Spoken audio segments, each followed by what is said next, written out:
Would you believe me if I told you there was a city in America that looked like this? That's the city of Chicago over 130 years ago, and it looked like a whole other world. Often referred to as the White City for its gleaming neoclassical buildings, this historical architecture stands as a testament to human achievement and vision. This was the chosen location for the 1893 World's Columbian Exposition, also known as the World Fair.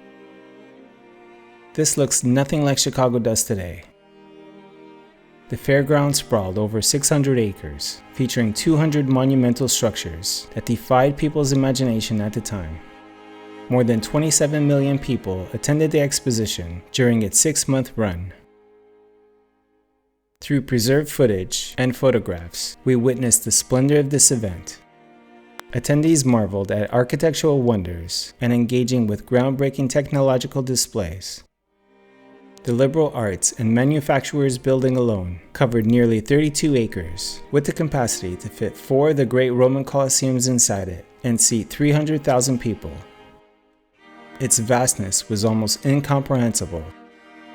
One of the event's most iconic images was the 65-foot golden statue of the Republic, gleaming in the sun and towering over the central lagoon of an elaborate canal system that was very similar to Venice. Visitors could cover more territory by traveling in Venetian-style gondolas through the canals that span through most of the fairgrounds. The fair also showcased the wonders of electricity, with entire buildings illuminated by thousands of incandescent bulbs. This took place in a time when Nikola Tesla, the inventor of AC electrical systems, had won the War of the Currents against Thomas Edison's DC electrical systems. The integration of electrical power into nearly every aspect of society can in many ways be traced back to this historical event. Technological marvels such as the first practical electric automobile and the first electric kitchen with an automatic dishwasher were also introduced. Among the fair's most novel and impressive exhibits was the first ever Ferris wheel. It stood 264 feet tall and could carry over 2,000 passengers at a time. This giant observation wheel gave many their first bird's-eye view of the city.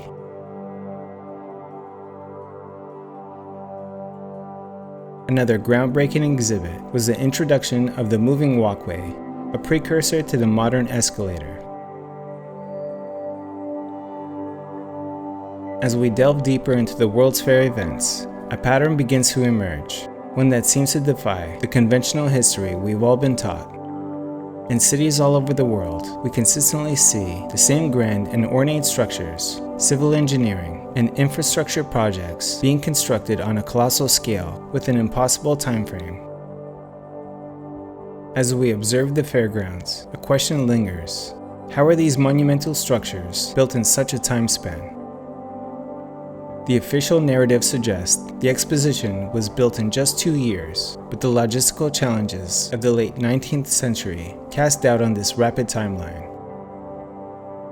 Less than 30 years after the Civil War, we find cities like Chicago looking as if they were part of Vatican City or anywhere else in Old World Europe, yet we are told that everything was built using wood plaster and temporary materials with the intention of demolishing them when the fair ended.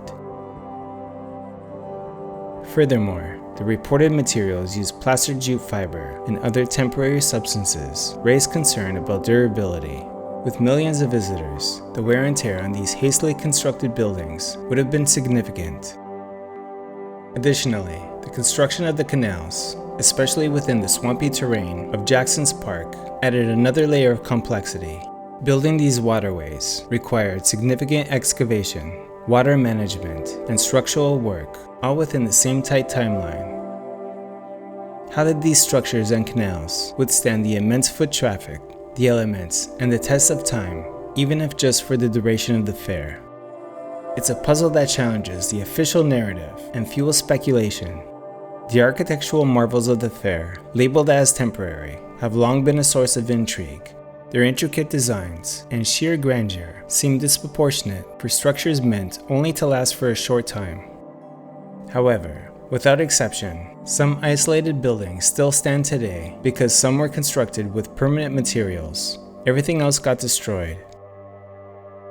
We get a glimpse of the craftsmanship through structures like the Art Institute of Chicago and the Museum of Science and Industry.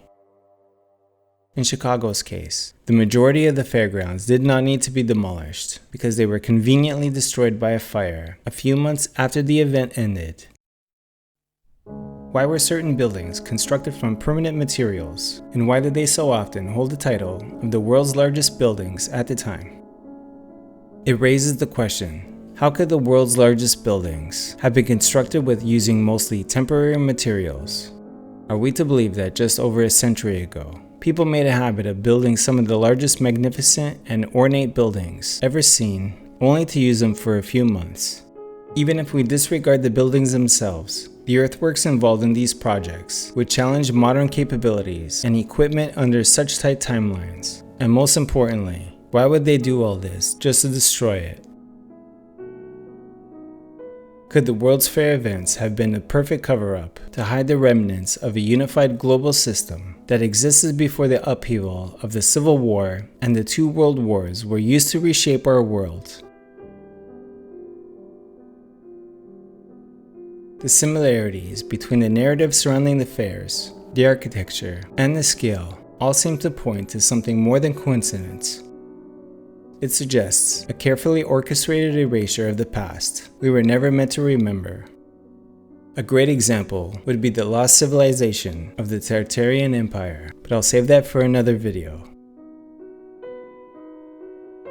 We have to ask ourselves, how much of our history has been rewritten, what has been lost, and how much has been hidden in plain sight?